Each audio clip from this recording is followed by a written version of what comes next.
Um, as John said, just a reminder to all the participants that this webinar is public and it is being recorded today, November 5th, 2024.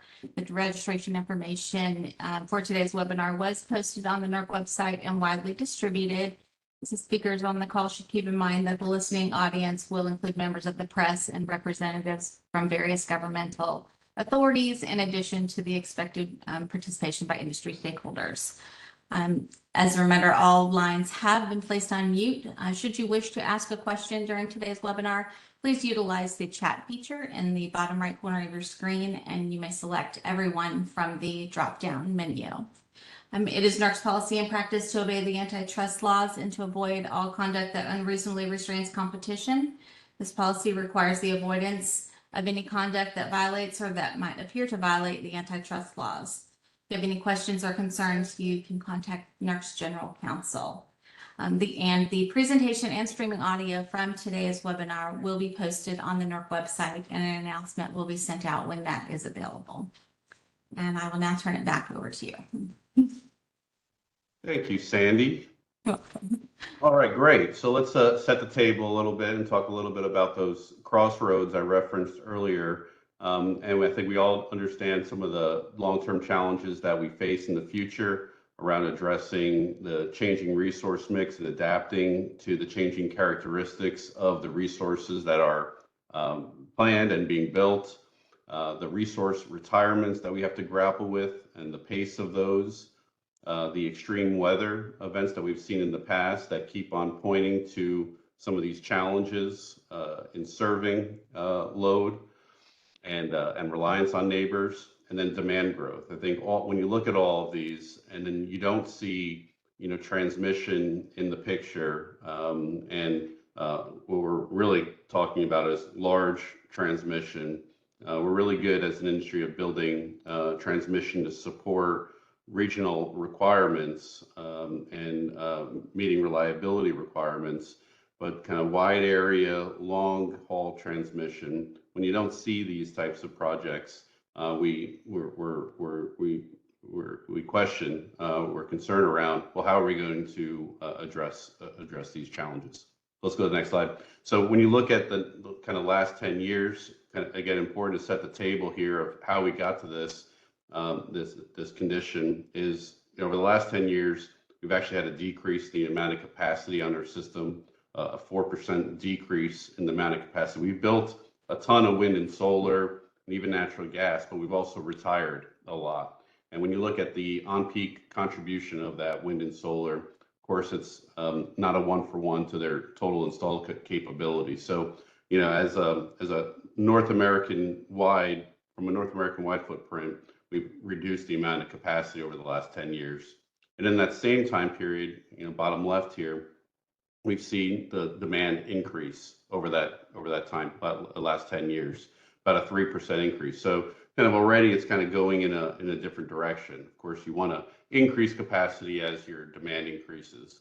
And then, when we look in the forward 10 years, we see really a humongous increase in demand that's projected over the next 10 years, 13%.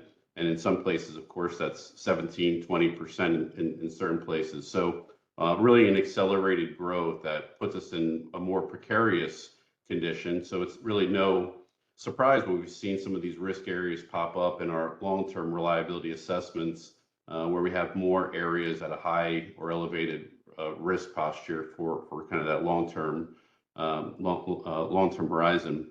And really the punchline here is that every area has fewer resources, that really means that there's more reliance on their neighbors, particularly during these kind of abnormal conditions. So let's go to the next slide.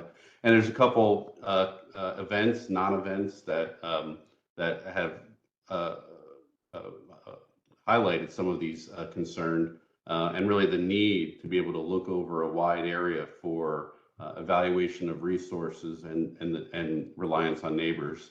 Of course, June 6th of last year, I'm not sure how many were aware, but when you look at kind of the southern tip of ERCOT all the way to the northern part of MISO, Saskatchewan, there's about 60,000 megawatts of wind resources in that area.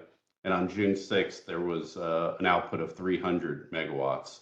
So they had this wind drought across that part of the country. And, you didn't hear about it.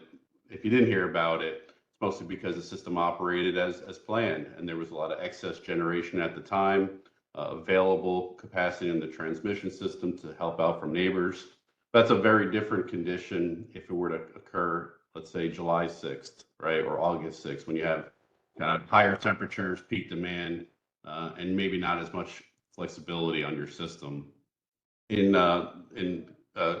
December of 2022, during Winter Storm Elliott, we saw also some constraints around the transmission system, where there was limited ability to help out neighbors in the south, where in the past, given a different resource mix, different available generation, a lot of that support was they were able to support their neighbors, right? But again, the system's changing.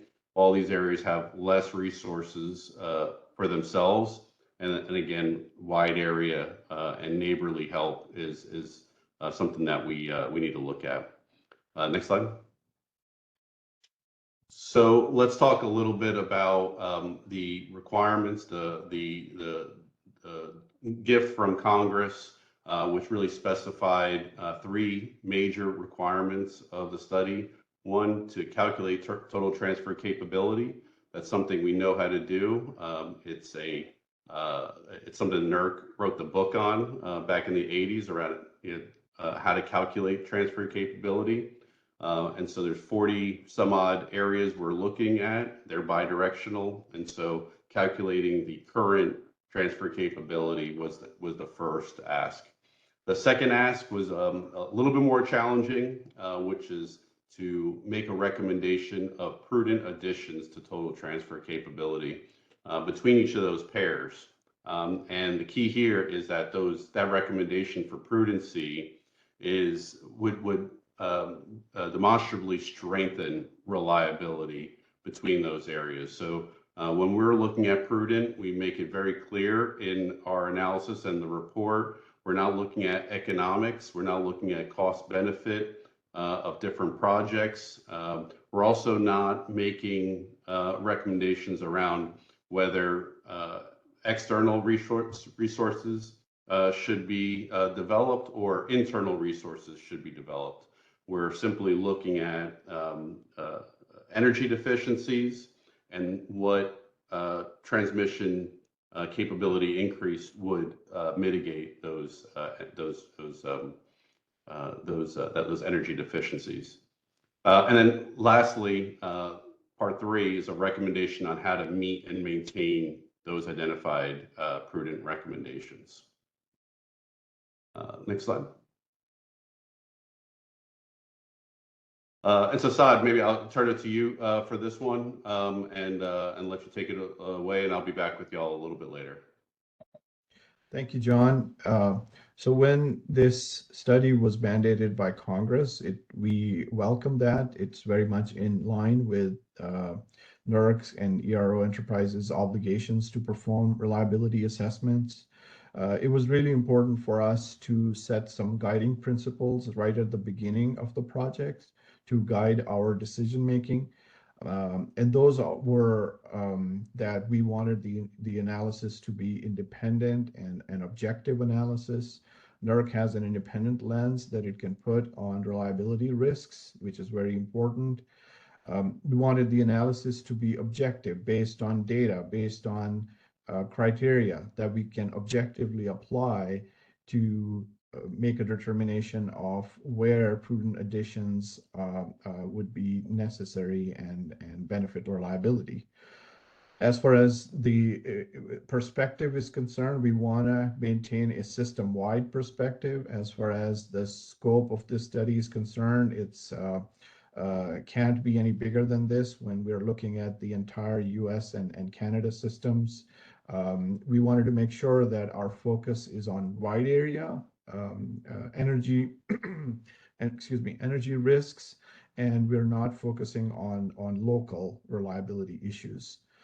And by that, reliability, I mentioned reliability, that's always the focus of NERC and assessment. So we wanted to maintain that. which inherently means that there's other factors like cost and economics. We did not consider those factors. Collaboration and coordination is really important for our analyses, and we maintain that throughout the project right from the beginning. I will show you in the later slides how we embedded that stakeholder feedback and input into the process. It was a requirement of the legislation to consult with our regional entities as well as each of the transmitting utilities. So we very much incorporated that into right from the beginning into our process. And we do not intend this study to be something that is done and then it collects dust on the shelf. We really wanted this study to be something that planning entities could use in the future in their processes.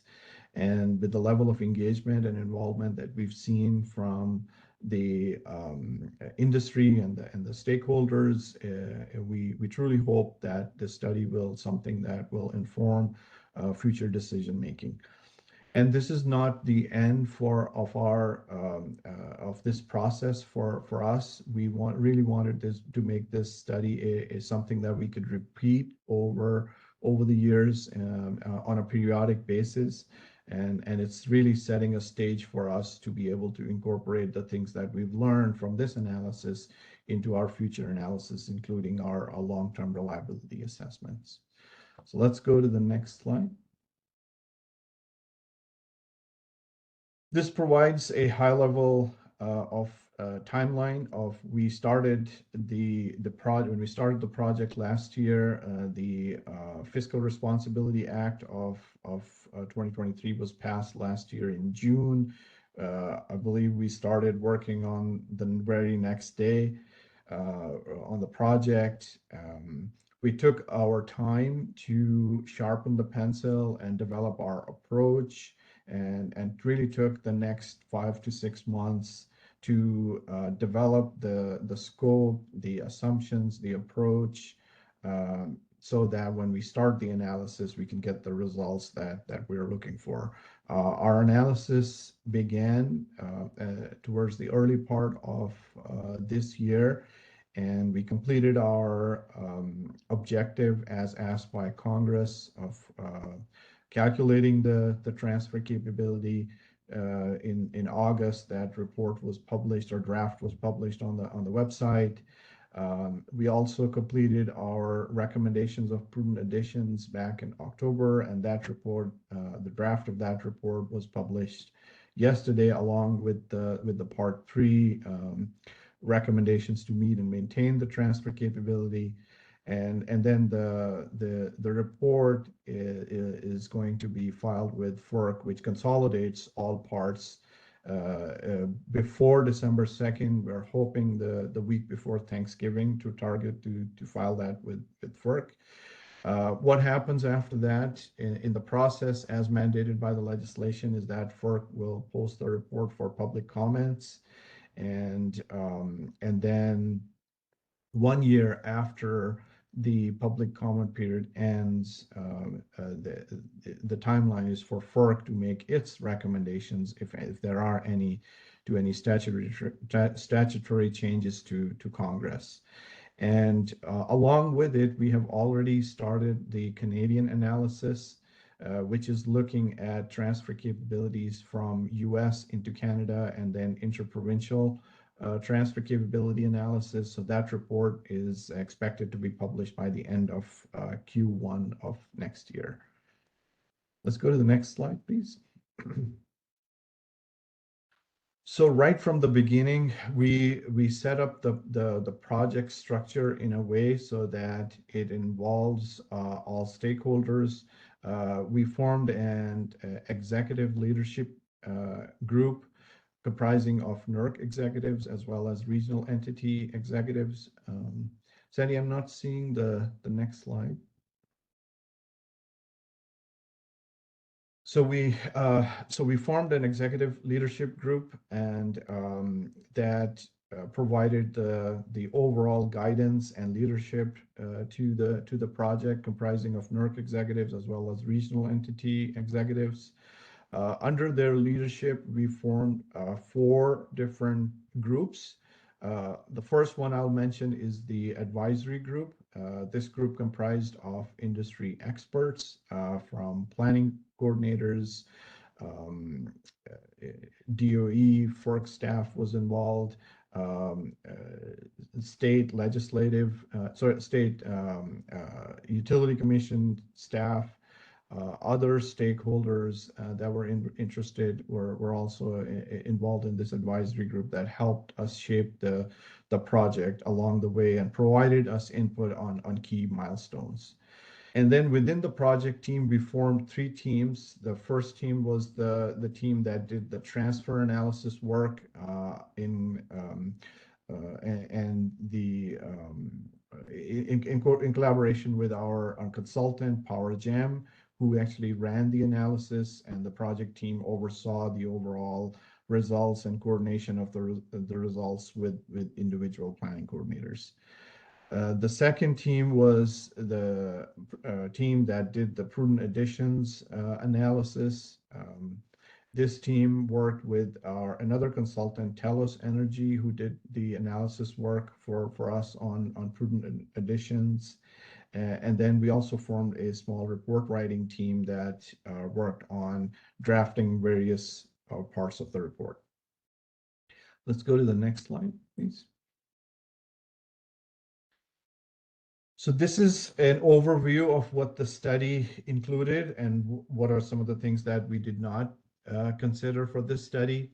One of the things that was really important for us was to come up with a common modeling approach so that we are applying the same yardstick continent-wide to each planning area.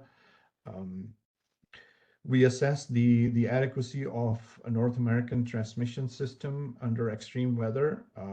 In the beginning of this webinar, John mentioned the extreme events that have impacted the system, and that eventually led to the passing of the legislation that directed us to do this study. So we really wanted to make sure that we are considering the extreme weather events and the impacts of those events on the system North America wide. Our approach was to look at the system from an energy deficiency perspective under extreme weather, looking at the parts of the system where extreme weather may cause energy deficiencies, and then also looking at where there may be surplus energy available so that we can recommend prudent additions of additional transfer capability between the neighboring transmission planning regions. Like I mentioned, our focus was reliability, so we did not consider other factors. And this study has really set the stage for our future analysis work. And if you can click one more time. The items that were out of scope for us is that we did not try to match the planning methods used by each planning region. We had to use a consistent approach, which inherently means that in some instances we may not match the planning methods used by individual entities. So in those instances, our results of calculating transfer capability may be different. We did not prescribe any specific projects. We only prescribed how much additional transfer capability will benefit reliability. How that transfer capability is added is left up to the decision makers going forward in the process. We did not evaluate any market-based dispatch or any operational mitigations or our policy goals in the analysis. This study is not the final step. There's other steps going forward once the report is filed with FERC that FERC will undertake. And we encourage you all to participate in that process.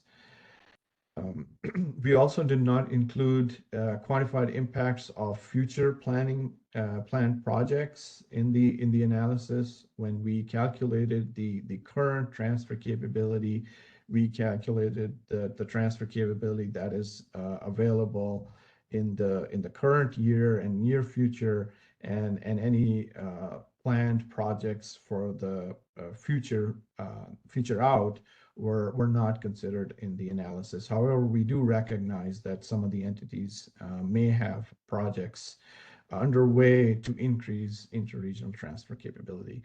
And we did not perform a full-fledged capacity expansion planning analysis that would optimize transfer capability and resource addition. We used the data submitted by the planning regions to us under the long-term reliability assessment process, and that was the foundation of our analysis. Let's go to the next slide. So this was our challenge. First of all, was to understand and come up with an approach to implement how are we going to determine prudent additions to transfer capability. We were guided by the some of the language that was available in some of the FERC filings, where there is a high-level guideline provided as to how to interpret prudent, which is understood to mean it's the same decision taken in good faith under same circumstances and at the relevant point in time. So that provided us a high-level guideline onto how to approach the prudency of additional transfer capability. Now we had to come up with an approach to apply that in a technical level to our analysis, and we defined or identified three important components of prudency for our perspective. The first of all was that a prudent addition to transfer capability is something that strengthens reliability. If you look at the language of the legislation, this particular aspect is mentioned there as well. And that's the reliability focus that NERC has. So we limited our analysis to that reliability aspect, which means that we did not look at essentially cost benefit analysis or policy objectives. And when we interpret the strengthening of reliability, that to us, we approached it with the requirement that it is that addition to transfer capability that will help serve the load under the extreme conditions, which is again, evaluate the driver behind this study is that what kind of energy deficits will there be, could there be under the extreme conditions in the analysis that we performed. It is also important to note that adding transfer capability could potentially introduce reliability issues in the system that may otherwise, may not be there. So that's another thing that will need to be considered when actual projects are selected to increase transfer capability, so that those studies will need to be done to understand those reliability risks and ensure that unintended reliability issues are not introduced in the system. So let's go to the next slide, Sandy, please. So again, going back to the requirements of the legislation, it had part one was to calculate the current transfer capability, and then the part two was to recommend prudent additions. And this table here gives a contrast of between parts one and two in terms of the objective. Was like I mentioned, it's in part one was to calculate the current transfer capability. In part two, the recommended prudent additions was the objective. In terms of topology, we subdivided the FERC Order 1000 region into smaller regions. We did not subdivide them so much that we're looking at local issue, but it's still a wide area look of the system. The areas were large enough to provide that type of perspective into the analysis. In the transfer analysis, we looked at 1 year out, which is 2024, 2025 planning year. In the part two analysis, we not only look at the year 2024, but we also looked at 10 years out system and the system projections 10 years out. In the transfer analysis, we use the base cases, which are a single model snapshot of the system, one for summer peak conditions and one for winter peak conditions. So these are single snapshots of the system. Whereas in prudent additions analysis, we use 12 years of weather data to model the system, which also included extreme weather in them inherently. And this was an hourly analysis for each of those 12 weather years. And the key output from part one is just like the objective, the calculation of current transfer, interregional transfer capabilities between the regions. And the output from part two was an energy margin assessment, and then associated with them recommendations of prudent additions to transfer capability. Let's go to the next slide. So this slide shows how we broke the system down into smaller regions where it was necessary. Like I mentioned, the analysis was US and Canada wide. In some instances, we had to break the larger regions into smaller regions.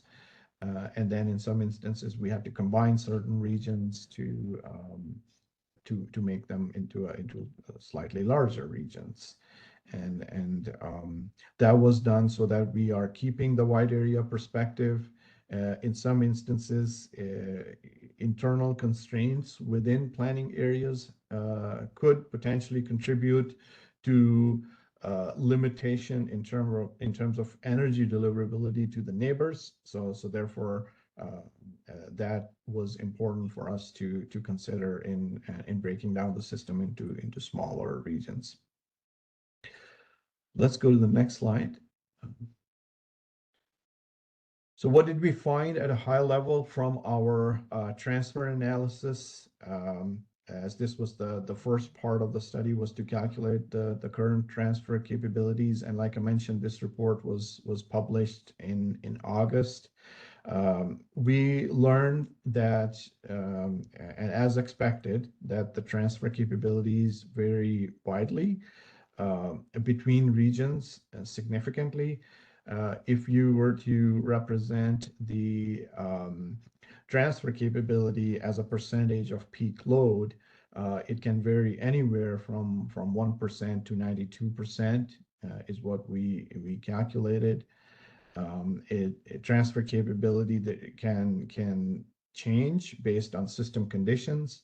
There's also different methods to calculate transfer capability. There are 3 recognized methods to calculate transfer capability, and depending on which method you're using, you may end up getting a different value for the transfer capability. So those are some of the things that are important to keep in mind when looking at the calculated transfer capability values. In some instances, it may not be sufficient to increase transfer capability. Resource side is really important and cannot be overlooked. The impact of Canadian systems into US and the US into Canada and system impact is really important. When connecting two systems over a large area, stability implications have to be considered and have to be studied.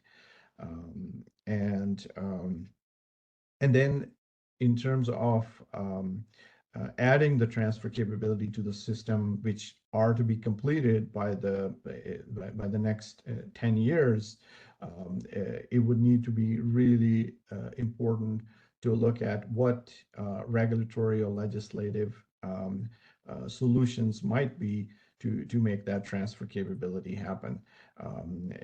Any type of significant size transmission projects in the past have taken a decade, if not more, to implement. So if that's the solution, then it is important to consider those challenges that might come in the way of implementing those solutions. Sandy, let's go to the next slide. So this slide essentially shows the calculated transfer capabilities.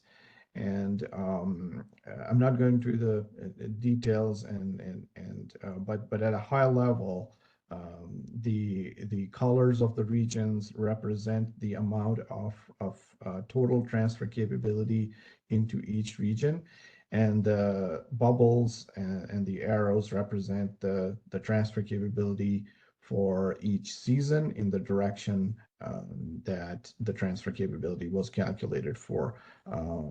Between two regions, there is transfer capability going from one region to another, and then the vice versa, and then for each of the seasons. So this was a massive amount of analysis that was completed at this level, and the results are in this map. And this map is also available on our website along with the report. Let's go to the next slide, please.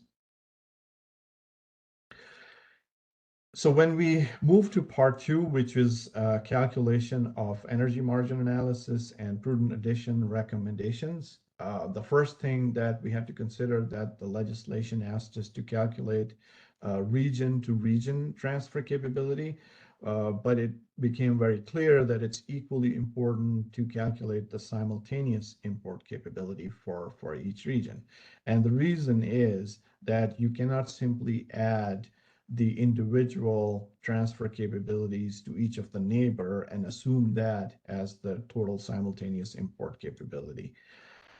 So that was an added scope to the work, that we not only calculated the region to region transfer capability for each region, but also the simultaneous import capability. And and we've learned a lot in terms of the calculation of this transfer capability continent wide. There is value in creating more data sets. In some instances, it was challenging to calculate the transfer capability in the reverse direction from the direction that was available in the models. So those are some of the things that we will be considering and talking to our partners in the planning regions to discuss some of those challenges and how to address them in the future. The part 2 analysis did not include the full topology model. It was a pipe and bubble model that was used, and the size of the pipe was represented by the transfer capability that was calculated for the analysis, and then the loads and resources were also modeled at an aggregated level inside each of these bubbles. So let's go to the next slide. So overall, what we did was that we took the transfer capabilities that were calculated in part 1, combined them with 10 years out loads and resources, and applied 12 years of weather data to run the simulations. And it was an hourly analysis done for 12 weather years, which is 8760 times 12, so 105,000 plus hours of data.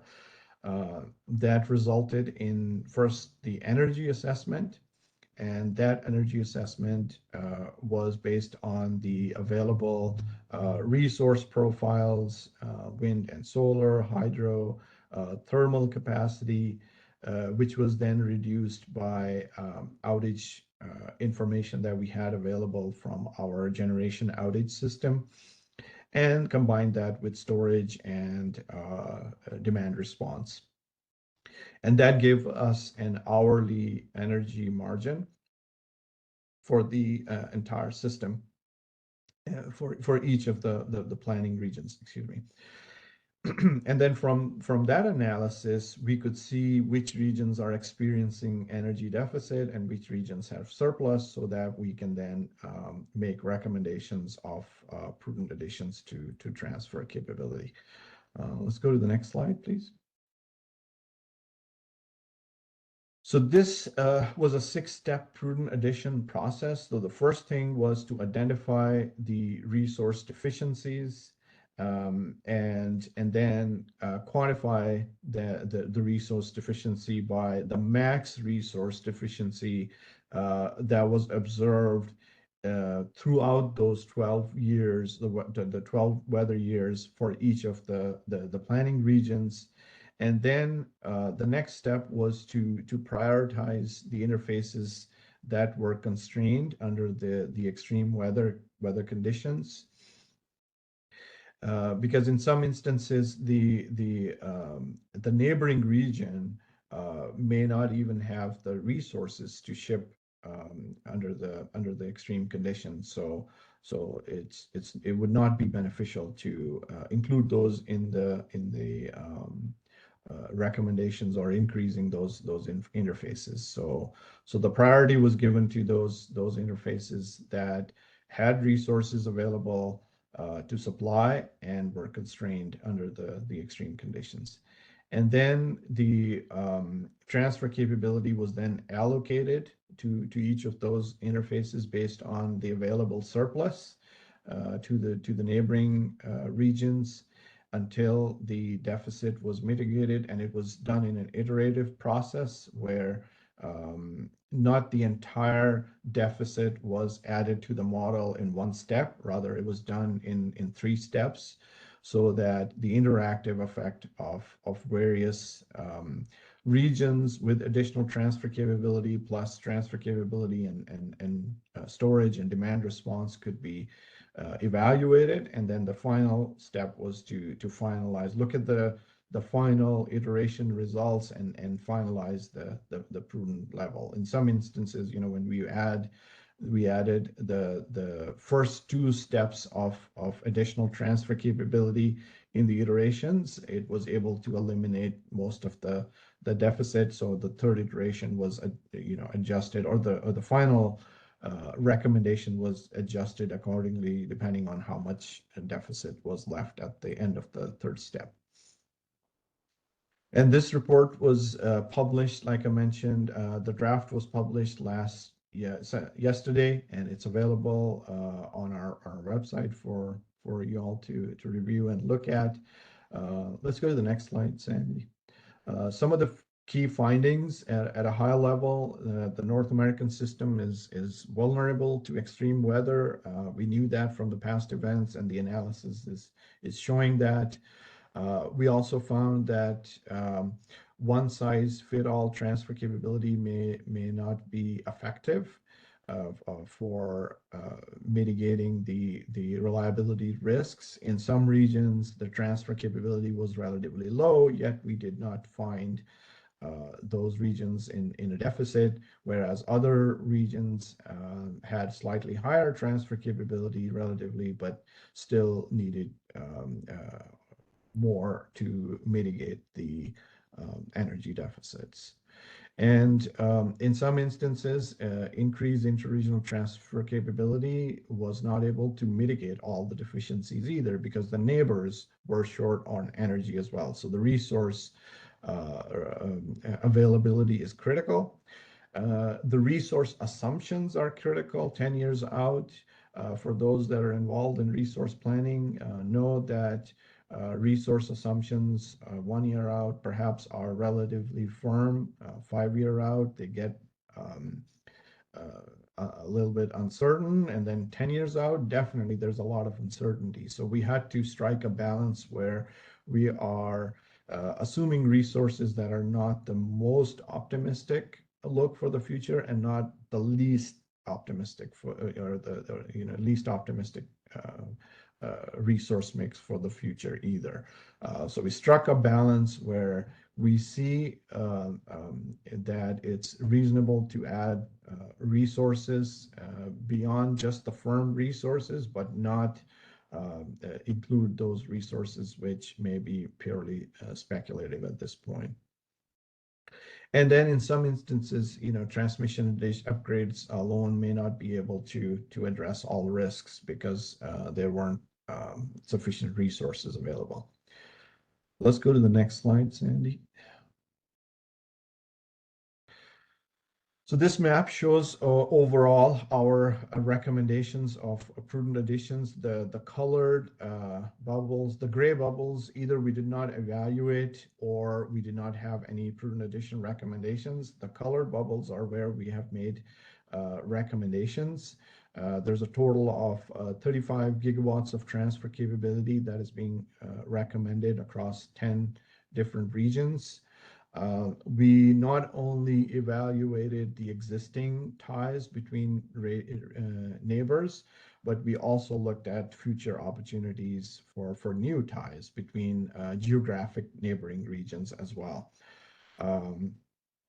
We know that some of our recommendations are along the lines of some of the existing planned projects that are underway. So that's a good thing that industry is already taking steps to address some of these recommendations. Let's go to the next slide. And this is the prudent addition recommendations. This table is from the report.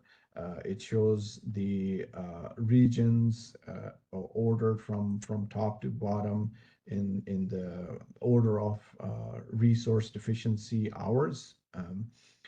And total of 35 gigawatts of transfer capability is recommended in these 10 regions.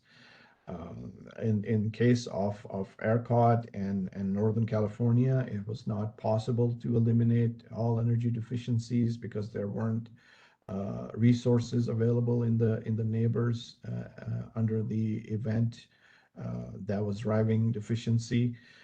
So in those cases, it would be important to also add resources along with additional transfer capability to mitigate the deficiency. Let's go to the next slide. This was one of the key observations that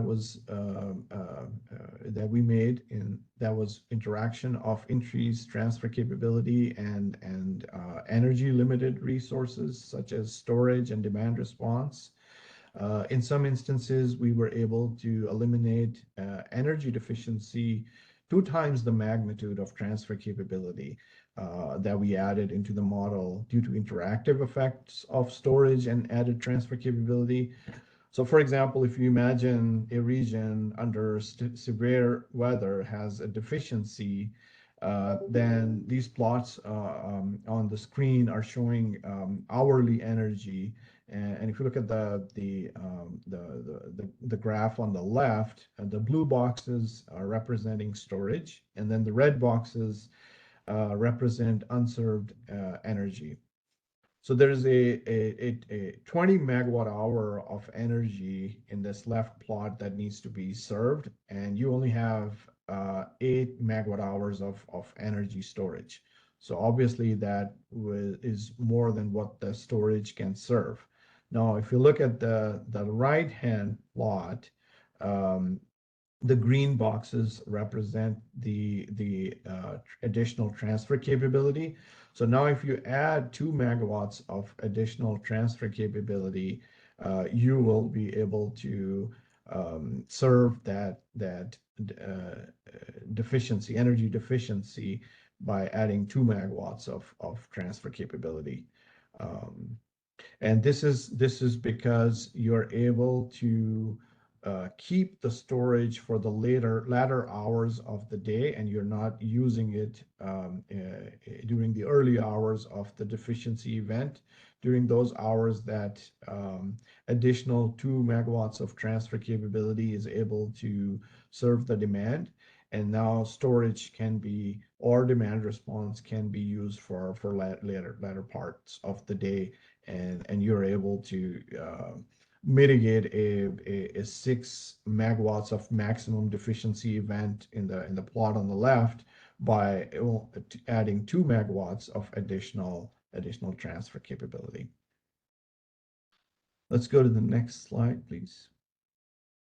So this was the part 2 analysis, which was recommendations of prudent additions. The third part of the analysis or the requirement from the study was recommendations to meet and maintain the transfer capability. These were addressed at a higher level. We did not make any specific recommendations applied to any particular interface, because for those you would have to have projects identified and gear the recommendations to those. Since we did not identify projects, we limited our recommendations to a higher level recommendations applied to all the interfaces. So to meet transfer capability, our recommendations are to obviously upgrade the transmission system. This would need to be looked at from a region to region perspective and see where the limitations are into increasing the transfer capability. In other words, it may not just be a tie line between the two systems because the limitation may be within a system. Resources would need to be looked at as well. Remedial action scheme, although should be applied carefully, are also a mechanism to meet a certain level of transfer capability. And several items from the grid enhancing technologies can also be applied to meet a certain level of transfer capability. In terms of maintaining the transfer capability, forecast data are constantly changing, so performing regular assessments is going to be important. Coordination with neighbors to ensure that the energy can be made available under stress system conditions is critical.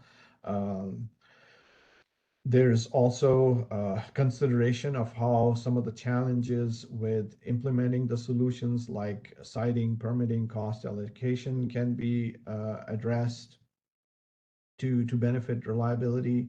NERC is not at the moment creating any standard to mandate a minimum transfer capability. However, in the future, if the events continue to occur and there is a risk to the system warrant a standard, then it might be could be considered in the future.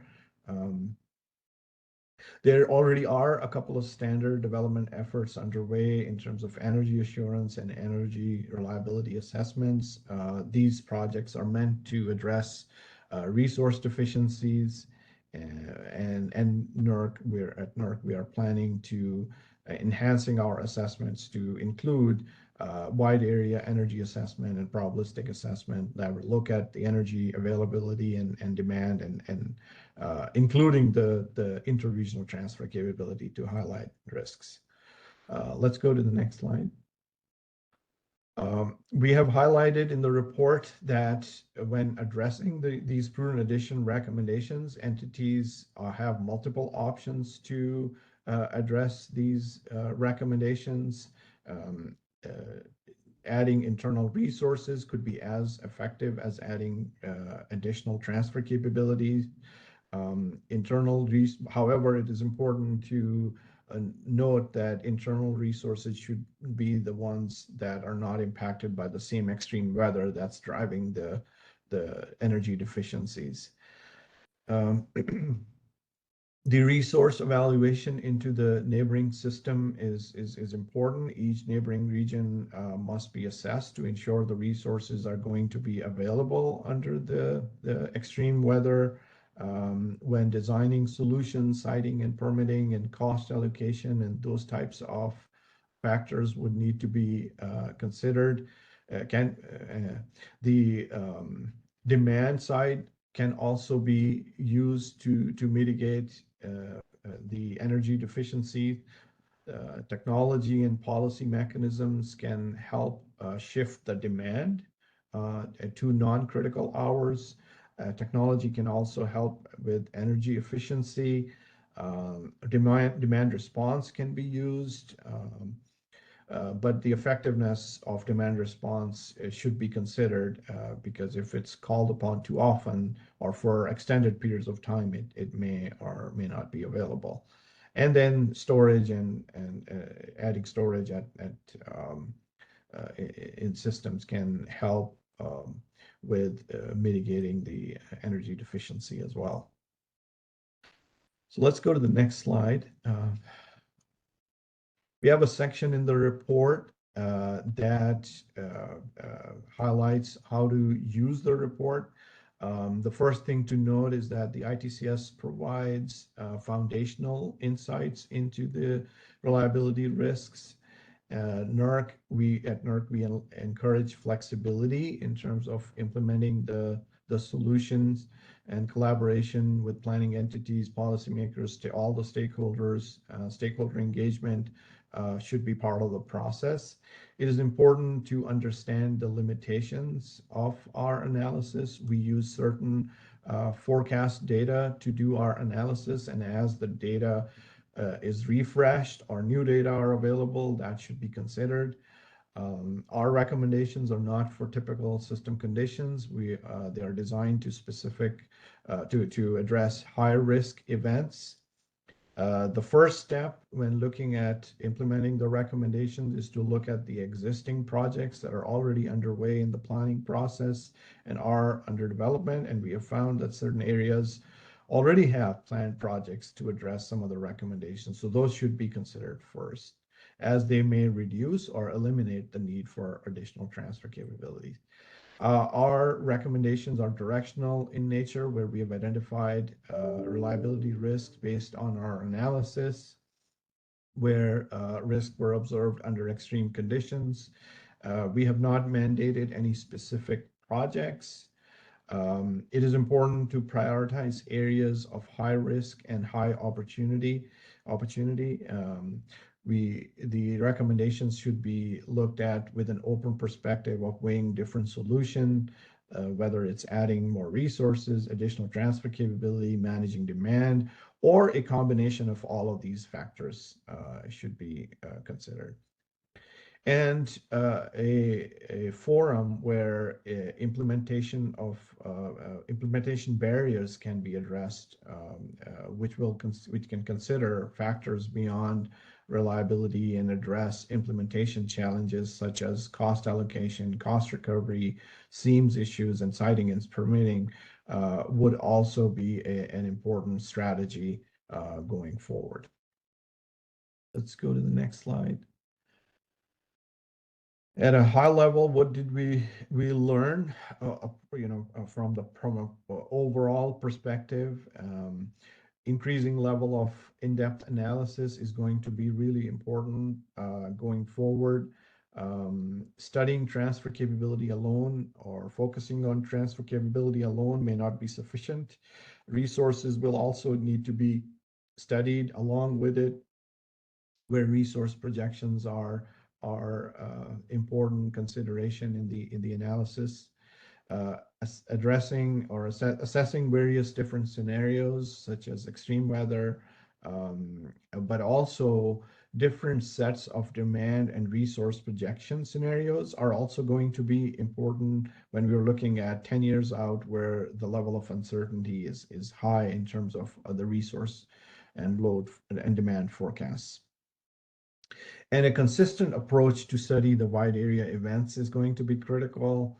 When the weather is bigger than the geographic footprint of one area, it is important that in an area under stressed condition and experiencing energy deficiency is not over relying on the neighbor that may be experiencing the same event. And then, as these risks are changing, it is important that the planning processes are adaptive to these changes. Common data sets are going to be important when studying wide area. One of the things that we did not look at is that what does the long-term weather forecast look like for us? So those are some of the things that are going to be important for us to look at as we move forward. And like I mentioned, US to Canada and Canada to US impacts are also important. Let's go to the next slide, please. So some of the next steps in the process are that once we file the report with FERC, FERC will post the report for public comments. And then after the public comment period ends, FERC will submit report to Congress with any of their recommendations on any statutory changes. On the NERC side, we are planning on integrating the transmission assessments into the long-term reliability assessments going forward. We're working with our partners in the regions as well as the planning areas to enhance the data and the models. And like I mentioned, the Canadian analysis is also underway, where we expect to have that report published by the end of first quarter of next year. Let's go to the next slide, Sandy. The requirement, one of the requirements of the legislation was to consult with each of the regional entity as well as each of the planning transmitting utility. And so we implemented an extensive stakeholder engagement plan where we conducted monthly advisory group meetings where we asked for input and feedback from our advisory group members. Our regional partners shared the analysis results on a periodic basis with each of their technical committees. Presentations to state, provincial regulators, industry groups were made extensively throughout the project.